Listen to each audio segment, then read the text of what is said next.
जो वॉलेट में भी ना आए, नोट छोटे से छोटे होते गए। और अब तो लोग बिना पेपर करेंसी के ही चलते हैं, आप सभी को पता है। आज से 5-6 साल पहले किसी ने सोचा नहीं होगा कि क्यूआर कोड को स्कैन करके किसी को पैसे भेजे जा सकते हैं। आज आप सब भेज भी रहे हैं। आप लोगों के पास प्रूफ है इस चीज़ का।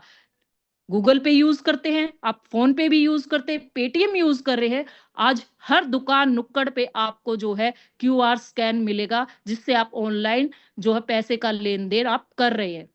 तो ऐसे ही मैं आपको कहूँ कि डिजिटल करेंसी की दुनिया दूर नहीं है दोस्तों, तो शायद आप भी विश्वास नहीं करेंगे, मगर 2009 से ही पूरी दुनिया शुरू हो चुकी है। शुरुआत में लोगों को इसके बारे में आप सभी को पता है कोई नॉलेज नहीं थी, लेकिन कुछ सालों में ये ऐसी पॉपुलर हो चुकी है क्रिप्टो की दुनिया, आगे ये सिर्फ दोस्तों सिर्फ बढ़ेगा। ये क्रिप्टो करेंसी, डिजिटल करेंसी होती क्या है? डिजिटल करेंसी एक वर्चुअल करेंसी होती है दोस्तों, यानी कि इन्हें आप नोटों की तरह अपनी जेब में नहीं रख सकते। हमारे ऑनलाइन वॉलेट में जो रखी जाती है, यानी बिना किसी झंझट के इसे एक्सेस कर सकते हैं। तो दोस्तों, इन सब चीज़ों को मैं अपनी स्क्रीन के माध्यम से थोड़ा-सा शेयर करना चाहूँगी।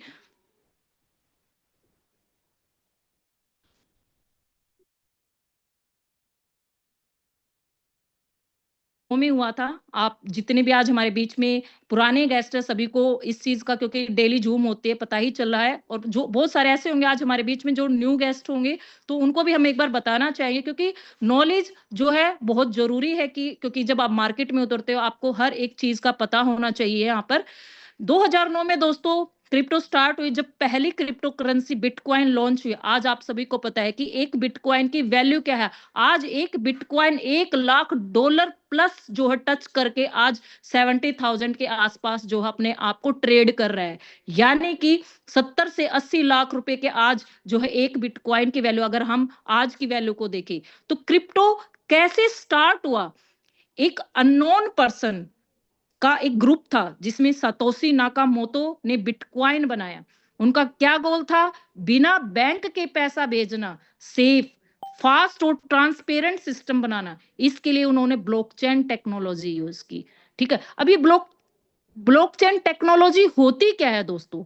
ये होती है, सिंपल अगर भाषा में इसकी हम बात करें, तो ब्लॉकचेन एक डिजिटल रजिस्टर होता है, जिसमें सब ट्रांजैक्शन का रिकॉर्ड सेफ रहता है। इसमें कोई एक पर्सन कंट्रोल नहीं करता, सब लोग मिलकर इसको वेरीफाई करते हैं। यानी कि जो भी हम ब्लॉकचेन आज हमारे इस सिस्टम के अंदर, ओरिजिन के अंदर भी हमारा पॉलीगॉन मैटिक ब्लॉकचेन यहाँ पर हम यूज कर रहे हैं, जो हमारे लिए बहुत ही सेफ है, क्योंकि उस पर जो है किसी और का कंट्रोल नहीं होता है। ठीक है, उसमें किसी कोई भी छेड़खानी यहाँ पर नहीं कर सकता है। तो दोस्तों, सबसे पहले हमारी जो मदर करेंसी जिसको हम बोलते हैं बिटकॉइन आया था। इसके साथ-साथ ऐसी बहुत सारी हजारों 19 से 20 हजार आज कॉइन है मार्केट के अंदर, ठीक है? जिसमें बिटकॉइन, इथेरियम, रिपल, लाइटकॉइन, बहुत सारे ऐसे कॉइन हैं, जिनमें से आज हमारा एक टोकन भी है यहाँ पर, जो एलजीएनएस टोकन है, ठीक है? और हजारों कॉइन्स आए, इसलिए आज इसे क्रिप्टो मार्केट हम कहते हैं, ठीक है? पहले सिर्फ बिटकॉइन था, ठीक है? लेकिन आज अगर हम सिंपल भाषा में, क्रिप्टो एक डिजिटल पैसा है, जो इंटरनेट पर बिना बैंक के आप जो है चला सकते हो, ठीक है? ऐसे ही दोस्तों, हमारे जो है हार्ड वॉलेट और एक सॉफ्ट वॉलेट होता है, ठीक है? अब ये हार्ड वॉलेट और सॉफ्ट वॉलेट होते क्या है दोस्तों? सॉफ्ट वॉलेट क्या होता है? सॉफ्ट वॉलेट एक मोबाइल ऐप या वेबसाइट होता है, जिसमें हम अपने कॉइन्स रखते और ट्रेडिंग करते हैं, ठीक है? ये इंटरनेट से कनेक्ट होता है, इसलिए डेली यूज के लिए बेस्ट होता है। एग्जाम्पल, जैसे आज हम अपने एलजीएनएस टोकन को किस पे ट्रेड करते हैं? ट्रस्ट वॉलेट, मेटामास्क, कॉइनडीसी वॉलेट, ठीक है? तो आप लोग जो है यहाँ पर इसको यूज कर सकते हैं, एलजीएनएस टोकन को ट्रेड कर सकते हैं, खरीद सकते हैं, उसको वहीं पे सेल कर सकते हो। और हार्ड वॉलेट क्या होता है? हार्ड वॉलेट एक फिजिकल डिवाइस होता है, जैसे यूएसबी हो गया, यानी कि ये इंटरनेट से मोस्टली डिस्कनेक्टेड रहता है, इसलिए लॉन्ग टर्म इन्वेस्टमेंट और बिग अमाउंट के लिए सबसे सिक्योर होता है। जैसे आप फिजिकल अपने पैसा रखते हो, ठीक है? ठीक है, उस तरीके से हमारे ये जो हार्ड वॉलेट होते हैं, और ये इजी और फास्ट होते हैं, सिक्योर भी होते हैं, ठीक है? लेकिन अगर मैं यहाँ पर अब बात करूं अपने ओरिजिन एलजीएनएस कॉइन के लॉन्च से, कि ये कब लॉन्च हुआ, ठीक है? ये 7 मार्च 2024 को लॉन्च हुआ था और एक डिसेंट्रलाइज़्ड अपना ये टोकन है, जो मुख्य रूप से क्विकस्वैप, टोकन, पॉकेट, बिटगेट वॉलेट जो अभी मैंने बताया है और पॉलीगॉन जैसे ब्लॉकचेन पे इसको ट्रेड किया जाता है, ठीक है? उसके बाद अगर दोस्तों आज की अगर हम बात करें कि जो आज हमारा एलजीएनएस टोकन है, फरवरी आज 9 फरवरी है और इसका जो अगर हम आंकड़ों की आज की बात करें अपने एलजीएनएस टोकन की, तो इसकी मार्केट कैप की अगर मैं बात करूं अभी अक्सर 1.30 डॉलर बिलियंस की इसकी आज की रिपोर्ट है और 24 घंटे की अगर हम आज की ट्रेडिंग वॉल्यूम की अगर बात करें तो दोस्तों 38 मिलियन डॉलर से लेकर 56 मिलियन डॉलर की जो है इसके आज ट्रेडिंग वॉल्यूम के बीच में रही है, जो सबसे अच्छी बात हम लोगों के लिए, जो एक उच्च लिक्विडिटी को दर्शाता है यहाँ पर। जिसकी लिक्विडिटी, जिसके अंदर पैसा ज़्यादा होगा, आप दोस्तों आपको पता है क्योंकि अगर लिक्विडिटी ही नहीं होगी, तो आप जो है बाय सेल भी वहाँ पर प्रॉपर नहीं कर पाएँगे, ठीक है? अगर हम इसकी आज की वैल्यू की बात करें अभी तो आई थिंक $5 की प्लस है, बट जब मैंने इसको चेक किया था $6 के आसपास इसका जो अपना रेट चल रहा था और पूरी तरह से जो है ये फुली डिल्यूटेड मार्केट कैप की अगर मैं बात करूं $1 बिलियन से ऊपर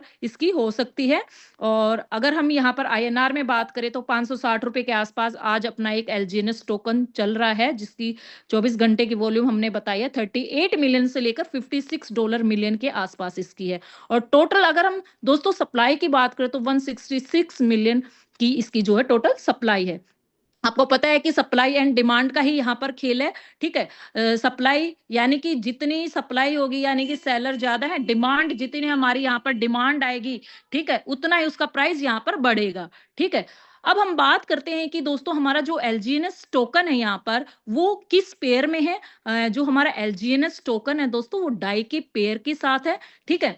यानी कि डाई क्या है? डाई एक स्टेबल ट्रेडिंग जो है डॉलर की तरह ही होता है, ठीक है? जैसे अपना डॉलर है 92 आज जो रेट अभी डॉलर्स का चला हुआ है 98 के आसपास, कोई 100 में, कोई किसी भी तरीके से उसको जो सेल कर रहा है अपनी-अपनी इच्छा के अनुसार सेल कर रहा है। तो ऐसे ही डाई भी क्या एक स्टेबल जो है अपना कॉइन है, ठीक है? तो एलजीएनएस में ट्रेड करते समय उतार-चढ़ाव हमेशा सुरक्षा देता है क्योंकि जो डाई इसका यहाँ पर यूज़ किया इसके पेयर के साथ वो हमें इससे सुरक्षा दिलवाता है। उच्च क्वालिटी यानी कि हाई लिक्विडिटी क्विक स्वैप पर एलजीएनएस डाई सबसे सक्रिय ट्रेडिंग पेयर में से एक है, जो खरीदार और जो विक्रेता होते हैं, सेलर होते हैं, आसानी से उनको जो है वो उस तक पहुँचा सकता है, ठीक है? और अब हम बात करते हैं कि आज हम 2 सिस्टम यहाँ पर समझेंगे, एक डिसेंट्रलाइज़्ड होता है, एक सेंट्रलाइज़्ड होता है, ठीक है? सेंट्रलाइज्ड सिस्टम में दोस्तों सारी ताकत एक संस्था की होती है। जैसे आप सभी को पता है कि बहुत सारे ऐसे लीडर होंगे जिन्होंने ऑलरेडी पहले भी कोई सिस्टम किया होगा सेंट्रलाइज्ड प्रोजेक्ट, वो खुद के जो है ऐप बना लेते हैं, ठीक है? उसमें जो एमडी होते हैं उनका खुद का ही उस पे हाथ होता है, कंट्रोल होता है, ठीक है? वो हमारे सेंट्रलाइज्ड प्रोजेक्ट के अंदर आते हैं, जैसे बैंक या सरकार सारे फैसले वही लेते हैं वहाँ पर, जो सेंट्रलाइज्ड प्रोजेक्ट होते हैं। और सेंट्रलाइज्ड जो प्रोजेक्ट होते हैं, जो सेंट्रलाइज्ड टोकन लॉन्च करते हैं मार्केट के अंदर दोस्तों, आप सभी को पता होगा कि उनका अपना एक टारगेट होता है हमेशा, ठीक है? वो एक टारगेट बनाकर चलते हैं कि हमने यहाँ से इतना पैसा अर्न करना है और फिर भाग जाना है, ठीक है? क्योंकि उनका खुद का कंट्रोल होता है वहां पर। लेकिन वहीं पर डिसेंट्रलाइज्ड प्रोजेक्ट सिस्टम के अंदर दोस्तों एक मालिक नहीं होता, यहाँ पर कोई मालिक नहीं होता है, यहाँ सिस्टम सब मिलकर चलाते हैं। जैसे आज हम यहाँ पर जूम के अंदर जितने पर्सन है, पूरी पब्लिक दुनिया जो होती है वो उस डिसेंट्रलाइज्ड प्रोजेक्ट पर जो है उसको चलाती है, क्योंकि लोगों की खरीदारी, सेलिंग, सप्लाई, डिमांड उन्हीं से चलती है, ठीक है?